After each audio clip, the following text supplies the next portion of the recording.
TV, no, Jen and Den. In that span of time, 10 years ago, ano na po yung difference ng character improvement or what have you discovered among each other na nagkakatrabaho ulit kayo ngayon? Ako po ngayon, mas napansin ko na dati kasi yung last projects din na ginawa namin lalo nung sa pelikula was Rosario, I think more than 10 years ago na rin. Napansin ko na pag nagmamature ka, doon yung sinabi ni Direk, mas siniseryoso mo yung trabaho. Nung time na yon, naalala ko na sa shooting kami, lagi pa kami nag-aaway noon. Oo. Lagi kami nag-aaway sa set. Pero Hindi ngayon, naman heavy drama yung ginagawa namin. heavy drama. Pwede na rin. So ngayon, mas napansin ko na hindi na kami masyado nag-aaway. Mas nakokontrol namin yung emotions namin dahil mas mature na at professional kami at meron na kaming respeto sa isa't isa, sa mga trabaho ng isa't isa. Thank you. How about Jen?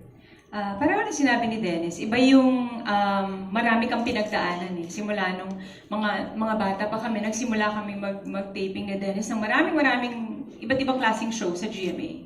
At kita namin yung pag-evolve ng character. Iba na kami ngayon magtrabaho, mas professional. Hindi na nga kami nag-aaway sa set. As much as possible, talagang... Sa bahay na lang po. Oo, manda ka mamaya pag-uwi. Hindi, gano'n na, mas nagiging professional na. Niisip na namin talagang mabuti na trabaho to. Hindi natin pwedeng isama yung personal na buhay natin dito o personal na problema natin dito. Kay Sam naman, nakatrabaho ko si Sam, ilang years ago na yun, Sam? 2014. Si Sam naman, ako naman feeling ko, siya pa rin yung Sam na nakilala ko noon. Kasi mabait talaga siyang kasama, mabait siyang katrabaho, napaka-komportable ko sa kanya, napaka-professional, at hanggang ngayon, nung sinushoot namin itong pelikula, hindi pa rin siya nagbabago. Bukod sa mas magaling na siya ngayon. Wow! Oh, thank you.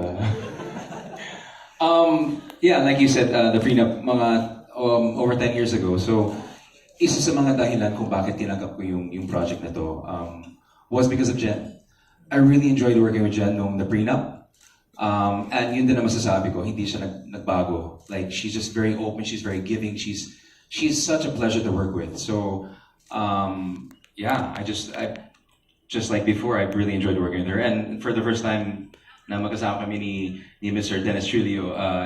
Such a pleasure. I relate to him because I feel like we're a bit the same of medyo may pagka-quiet na introvert. Same kami na ganyan eh.